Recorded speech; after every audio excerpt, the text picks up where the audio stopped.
so that is multiplayer. Before we move on, a few quick announcements. Not sure if you guys noticed, but yesterday we announced that this weekend we have a double weekend. Double XP, double Weapon XP goes live tomorrow morning at 10 a.m. Pacific and runs through Monday morning, 10 a.m. Pacific. So if you had any weekend plans, might need to do a little readjusting. But wait, there's more. So this weekend we are also running a free trial of DLC 1 Awakening for PS4 players. You will have the opportunity to jump into Gauntlet, Splash, Rise, the reimagined Skyjacked, as well as have access to Der Eisendrache. And lots of gameplay in store for you for DLC 1. Oh, yeah. And that, again, goes live for PS4 players tomorrow at 10 a.m. Pacific, runs through Monday at 10 a.m. Pacific. But all that talk about Der Eisendrache, we're going to have a special guest at Noah456 who's going to jump into a little bit of Eisendrache gameplay in a bit. It's addictive. I just need to say it. But we're going to chat zombies a little bit with none other than Mr. Jason Blundell, director of Zombies. Jason, welcome. Thank you, John. How are you doing? Doing well, thank you. Fantastic. So, Jason, Yes. DLC 2 Eclipse has a new Zombies experience. Tell us, what are we giving to fans in DLC 2? So DLC 2, we're going to the Island of Despair. That's the only sound I could think of to kind of convey the scariness and spookiness of this map. So it's Zetsubo no Shima. I'm doing that to mess with people so they have a hard time pronouncing it again. We started that with the Eisendrache. Zetsubo no Shima, DLC 2. And it is... Very mellifluous. It's good use of vocabulary right there. It's, being serious for a second. Sorry.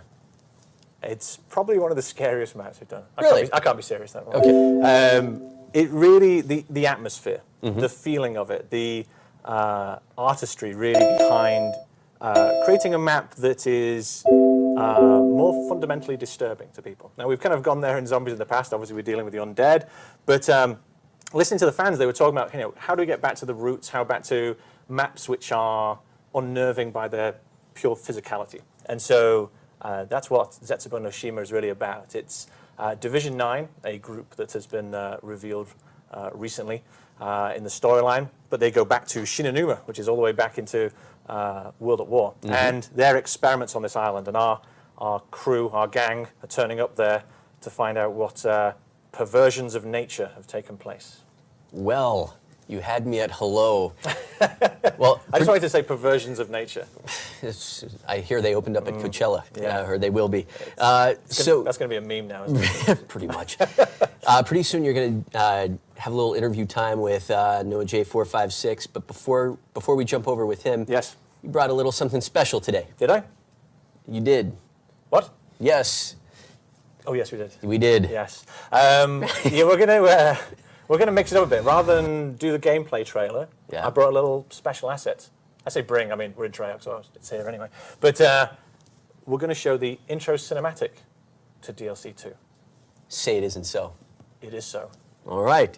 Well, with that, the premiere of Zetsubo no Shima IGC. Enjoy. 密航者どもをデッキへ上げろ。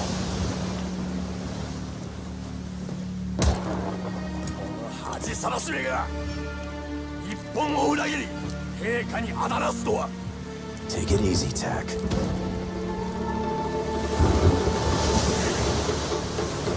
どうやって手に入れたんだこの異物を。I'm sorry, I don't speak Japanese. 誰か答えられないのか The object in your hand? It's gonna bring you nothing but pain. Believe me, I know.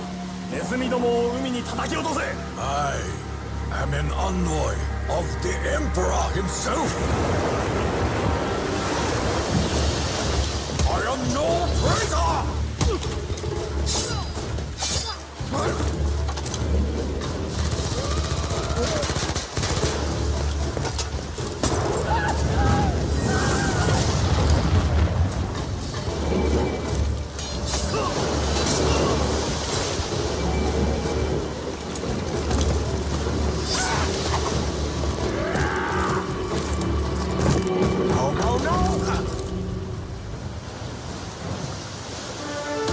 close. Yes, a little too close. We must go now.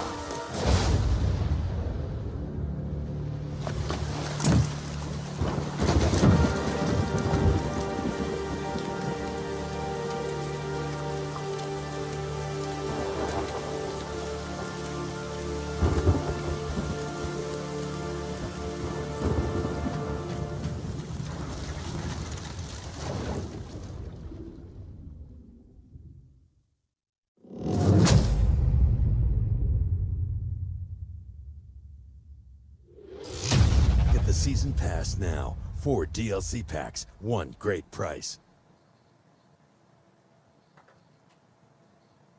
All right, so I'm joined here today with Jason Blundell, and the first question that the community has been just pouring out to me is that, are you, in fact, a sucker for Island DLC? Always, 24/7 actually. I mean, sometimes when I'm sleeping, I'm dreaming about medieval castles. Of course. And I hope all the communication and conversation about this has conveyed that correctly. Right. Yeah. Okay, sorry about that one. Okay, on to my first real question. Yes. So obviously everyone just saw the cutscene for the first time ever. Yep. This is the intro cinematic Yep. to the new map. And the part that struck me the most out of it is that all of our characters seem to have the same importance on the summoning key that Richtofen does. And that's something that is a huge change from the cutscene that we saw right here with Dempsey Dempsey going down, or Dempsey 1.0 going down. The characters now see it as almost as an important artifact as Richtofen does. Right. And they seem to be following him down this path again. Yeah. So my question to you is, can we expect to see more and more of this trust in Richtofen? And does that play into kind of a theme moving forward with not only DLC 2, but the rest of the DLCs? I tell you, you guys give Richtofen a really hard time. I'm Not for unwarranted purposes. yeah, that's true, but people change, things change, But I think that natural suspicion in the community is what the gang's going through as well, the team's going through, right? He's been the harbinger of evil and doom for so long that and death and destruction. That I think that although he's saying that he is on a path, and they're seeing that now with they had to do it with Dempsey, and we're going into DLC 2. I think they're also wary of him, right? Because the rug has been pulled out in the past. So, I think the summoning key's kind of importance and how they see it and an understanding of what they're trying to do is kind of coming in, and we're going to see more of that in the map. But the summoning key is an integral part. So I was talking to you a bit about this earlier, but you actually mentioned something that I think the community has kind of taken for granted, and that is the name itself. Yeah. Of the summoning key. It's interesting, that, isn't it? And I was wondering, what exactly would you count as being summoned so far in the series? Has there been anything? I don't think anything's been summoned so far. That's because I was thinking. Obviously, we've had our 4 characters that that were kind of trapped in there throughout the events of Shadows of Evil, right? Well, I mean, it's you finish Shadows of Evil, and you've obviously got the Shadow Man in there, and you've just got Dempsey in there. But yeah, I think I don't think we've explored the kind of mythical ramifications of its title. And it's obviously something that ties into a little bit of the shirt you're wearing here, that it seems to have Apothicon background. This thing. Oh, yeah. So I was wondering if you wanted to talk a little bit about what it is you're wearing and. No. Okay. We've done hints in the past talking about it. There was even kind of questions of, does this mean anything at all? It does, and I'm wearing it. Luckily, it's cropped off probably just before my gut starts. So, very, very small text. I need you then to kind of. It's there, right? I was wondering if I could stare at my body. Take it's there, right? pictures of it while I'm there. It's all there, and it's on the back as well. But I'm not getting up because I'll fall out of frame, and we'll get shouted at by technical people. So it's interesting that if you guys haven't seen the pictures, on his back he actually has the Apothicon language. On the front, he has the Keeper language, which the Keeper language isn't something that we've necessarily dove too far into. Sure. And it's kind of been focused all on the Apothicon language, the Apothicon translations, and that's something that started and was kind of mainly based in Shadows of Evil. So I was wondering, Well, you know, I was wondering, what is the significance of Shadows of Evil? Because it's very similar to Mob of the Dead in the fact that a lot of people consider it a novelty, like kind of separate type thing. Apparently, there's a Panzer here, so. By the way, he's been working on this for the last hour playing this gameplay. We've been getting up to this point just to show off a little bit. I've just been sitting here mocking him as he's trying to walk and chew gum at the same time. But I'm going to go back to that really important question you asked. So it's been going back earlier than that, right? It's Origins. Go back to Origins. But see the symbols on the chest. Yeah, but let me say another kind of comment, which is there's no such thing as a one-off map. So and hopefully, through Der Eisendrache and through, Zetsubo no Shima, the community and followers of the storyline might start to see that everything is connected. We're all connected. That's very deep, I suppose. But there is no such thing as a one-off map. And certain maps are absolutely integral to the story that's being laid out and getting us all the way ready to DLC 4 as well. So speaking of how these maps are connected, and something that you may not focus on too much on the first time seeing the cutscene, but after seeing it for the second time, it's interesting that our characters seemingly have just appeared on this new location, right? We started out, we just finished this map. Richtofen kind of states at the end that he knows where we're going. So since what point were they going to the boat, and how exactly did they get there? And is that an important question, or is that just... I used to have an art teacher who used to say that the gaps between the artwork are just as important as the detail. And I think that applies in terms of how our maps work. There is blocks of time which the community don't see, and that's important to set up certain themes. And those blocks may or may not be answered in other techniques as they go along in the maps. But yes, where we choose to start an experience and where we choose to end an experience is integral. And even when you end as well, sometimes people look and say, okay, there's the main Easter egg, that's the end of the experience. Not always is. Sometimes there's other things to look for past that experience. So you might say scraps of paper around the map. It can sometimes go more overt than that. There's just maybe some themes, because I was talking about this a little bit earlier, and you kind of gave me a, obviously, very cryptic answer here. But one thing that I noticed in this map in particular, in Der Eisen, which I'm not even going to try the last part of that. Yeah, it's okay, man. And something that people kind of took as kind of an aesthetic aspect. It looks cool, but things like this right here, where we see, if you guys don't notice, that is the same exact truck that appears in Shadows of Evil, and a lot of this stuff actually appears like this around the map.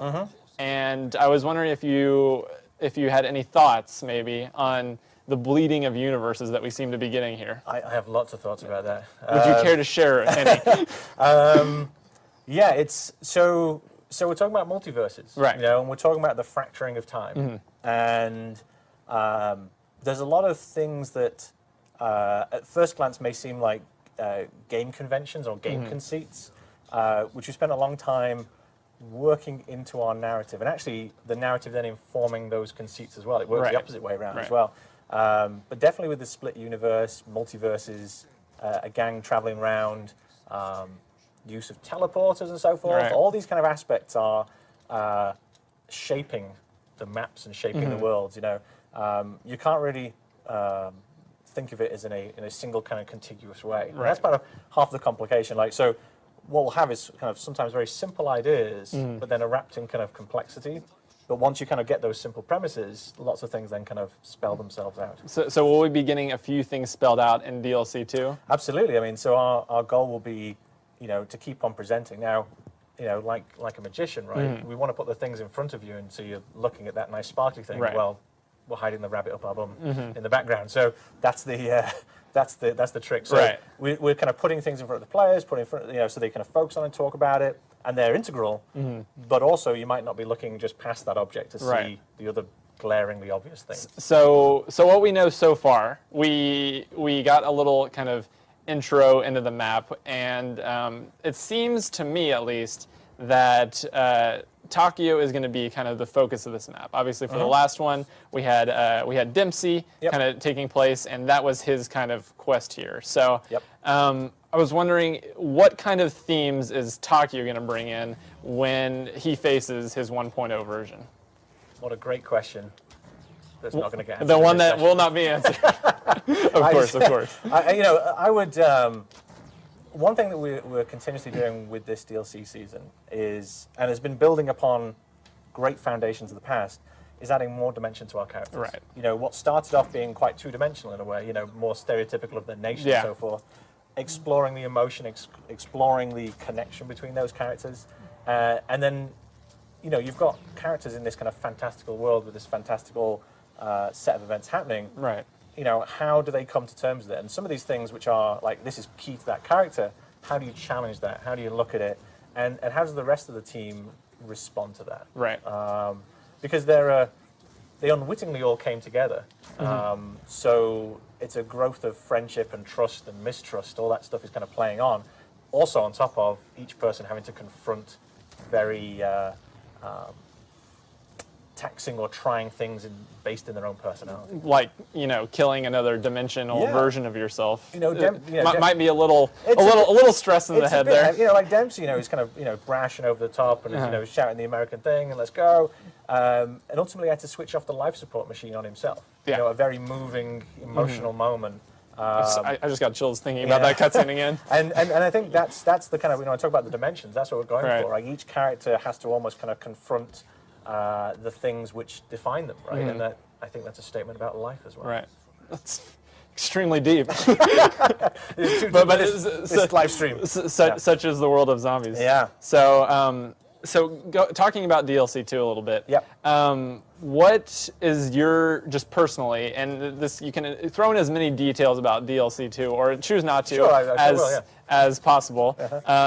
What are your kind of favorite parts about starting a map, and like on the process from the map start to finish, what is your absolute favorite thing to do? So in the design process, just in general. I mean, it's a really tough question because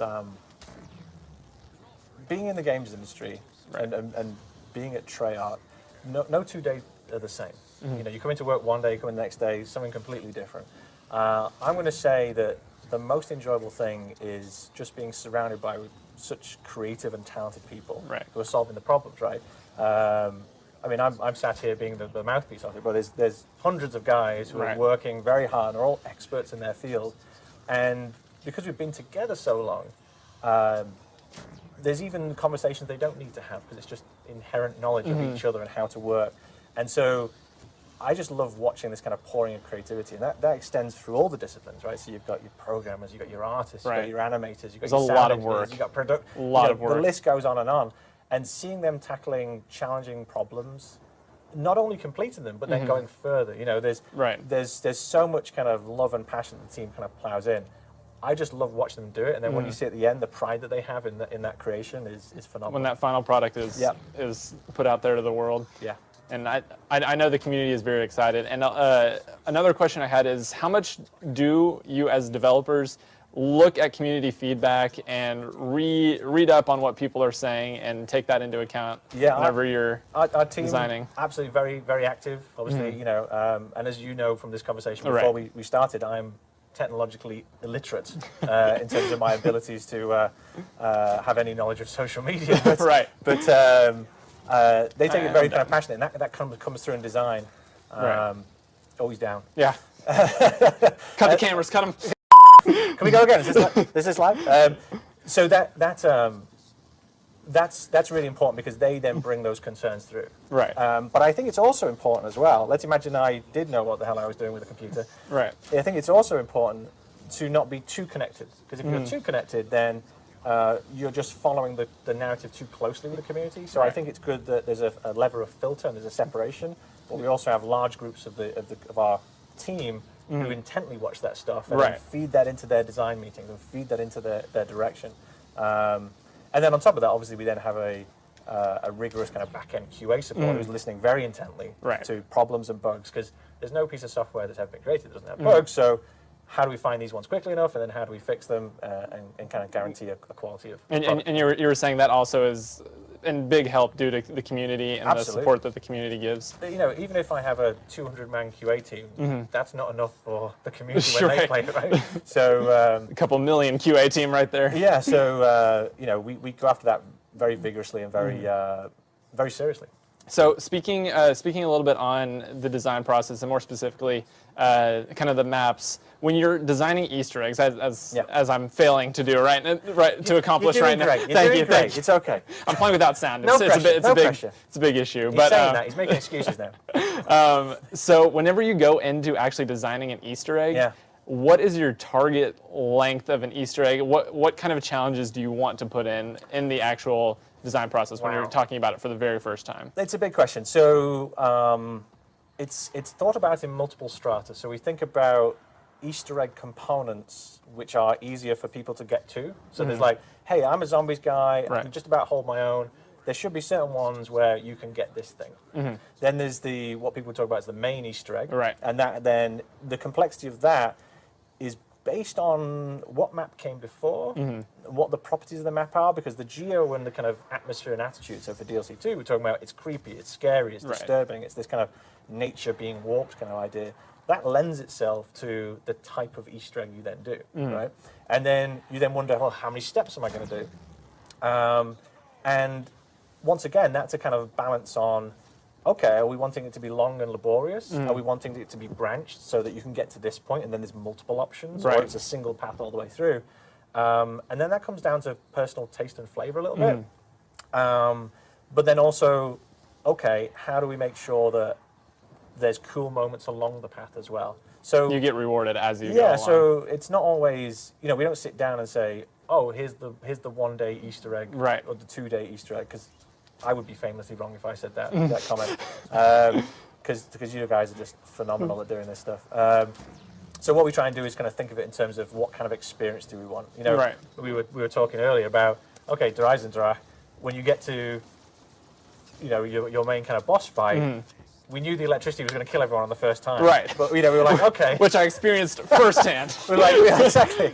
You know, and it was like, excellent, that's going to be the moment. It's going to be the tease, because then everyone has to reset and then talk about it. And then get to it again. And, you know, it's, once you know it, you can start, you know, you can sidestep. But that was a very conscious choice to say, okay, they've got this far, let's tease them and show the visual, and then they're going to have to move away and think about it again. So we'll take those things into account rather than how many days. That makes sense. So speaking of just this map in particular, just something that I've kind of mentioned before and I wanted to quickly ask you about is what this little guy is doing up here. I was wondering if you... It looks like he's eating seeds. And the fact that you can just quickly, you know... Well, you know, that's not very nice on wildlife there. No. It's not. But then again, we're going to have to... I can't condone that. You can't condone that. No. So what you're saying is we should not, for whatever reason, shoot the bird. There's no reason that you might possibly at some point want to shoot the bird. I did not say that. I just said, you know, that's a bit mean, that. Right. Yeah. Interesting. So kind of speaking on what we're doing in game here, again, so the boss fight mechanic. Yes. It started in Shadows of Evil. Okay. And obviously the giant was kind of bringing back the entire Duries field. So it started in Shadows of Evil. And kind of the first boss fight that we experienced was in the same room with the Shadow Man and taking him down, which was an awesome experience and one that we haven't really had too much of before. Sure. We've kind of had hints at it before. Right. But whenever this finally came back as its entire thing, and then you brought it back again in Der Eisen with the even bigger boss fight, I was wondering if you plan on keeping that kind of theme going and that kind of system for... Yeah, we're going to have to do a really big boss, aren't we? Because like a whole map that you're fighting on the boss. Right. To do that. Oh. Yeah, we really like that idea and that mechanic. It's you know, it's, as you say, it's new and we're kind of playing with it. Right. Again, it's really about what kind of suits and fits a map. It's going to sound really arty of me to say this, but you're trying to control an emotional journey. Right. And a boss fight and the boss mechanics are about. It's a way to punctuate a journey, emotionally. It's that final moment. Yeah, you know, and then sometimes it can be the setup, right? I want you to feel stressed, and then I want you to then relax and keep on going, and then I want to give you something else, right? So, we're fans of it. We enjoy it, and if it has a place there, then we'd put it in. Right. Interesting. All right. So myself, I don't know if I want to try this again without sound. We were kind of playing beforehand, and I was trying to get the plunger.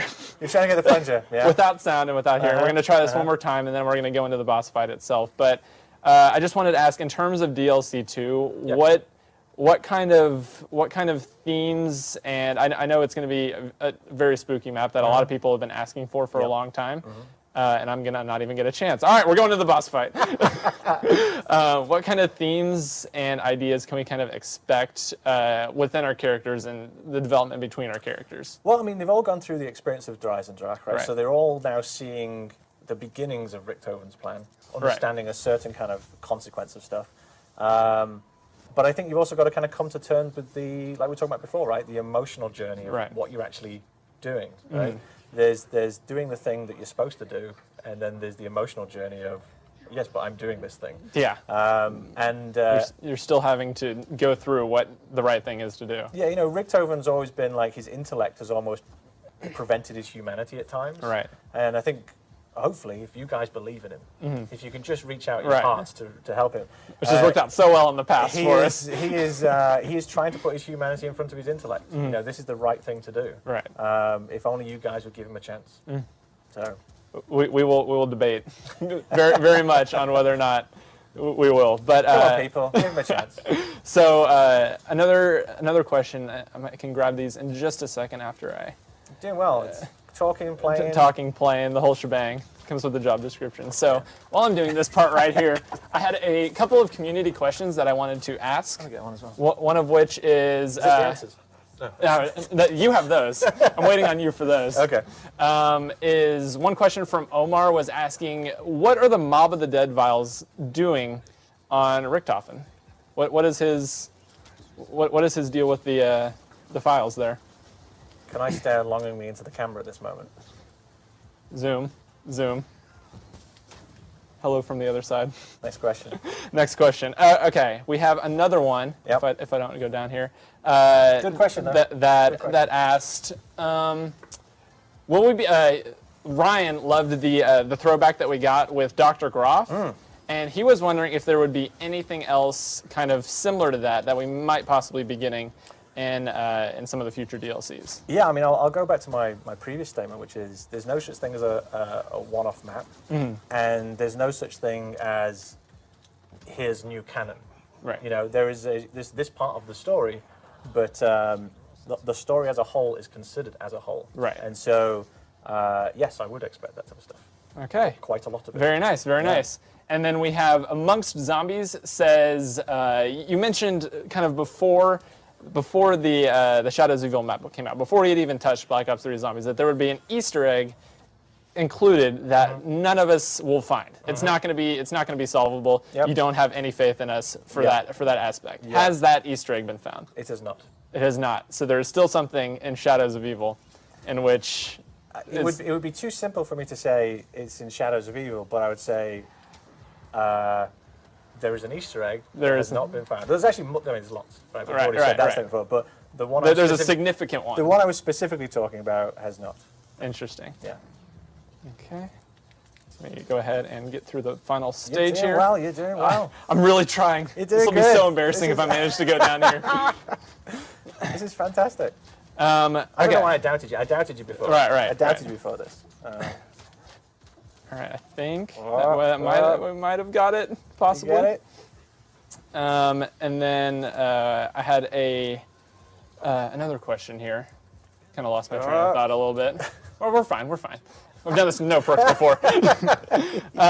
So another question that you may or may not be able to respond to is, are you a fan of spiders?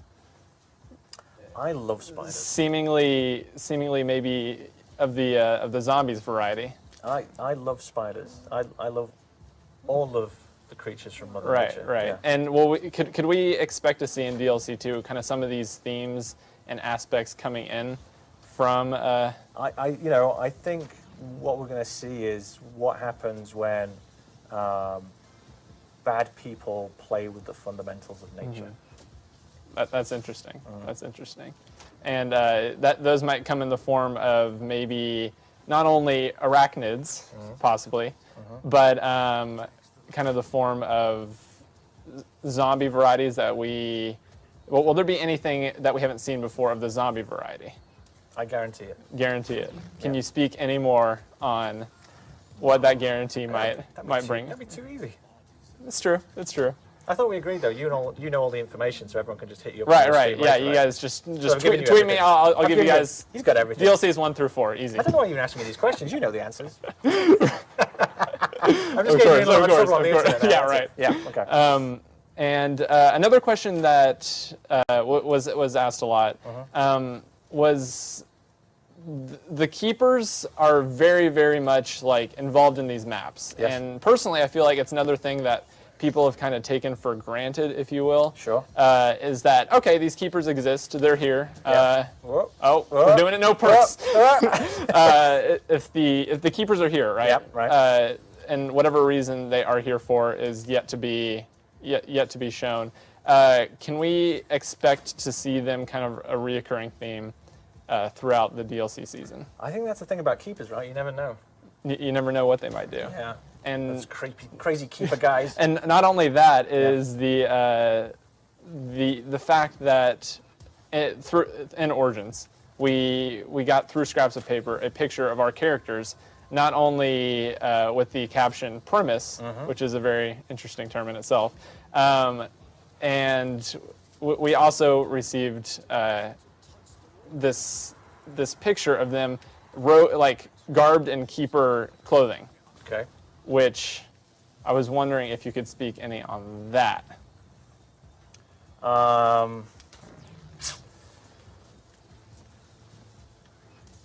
And this is foreshadowing for what he's about to say. Very good. Yeah, I was just pausing there. I was thinking it's just really weird how time and space works, isn't it? It is. It is. I was going to say something, but then you went down, and I was like, it doesn't feel right for me to talk about that kind of topic. Of course. Without active gameplay. So, yeah. Here's one that doesn't have to do with this map. Sure. The number one question I was asked is, Yes. Is the Shadows of Evil Wonder Weapon upgradable? Okay, let me be definite and cryptic at the same time. As expected. Yeah. It is not possible to upgrade the Apothecon Servant in Shadows of Evil. I'm going to go take a lap around the office real quick. We're going to go ahead and send it back to John. This has been great. Thank you again for your answers and your cryptic responses. And that's about all we have for our time. So we're going to send it back over to John. Thank you guys for tuning in. Thanks, guys. Appreciate it. And Noah, thank you for coming into the studio today. It was nice to have you along for the ride. Thank you, everyone, for tuning in. Thank you, everyone on YouTube and in the in-game live event viewer on PS4. Thanks to Miles and Matt and Jason for coming along today. Thanks to the entire crew. We had a small army behind the camera making things happen today, without whom none of this would be possible. This would not... Anyway, follow us at Treyarch on Twitter. And to follow along with the conversation and keep up with everything regarding Black Ops 3 Eclipse out on PS4 on April 19th, stay tuned, and we'll come back to you for more live from the Treyarch. In the meantime, thank you for joining us. Have a great day.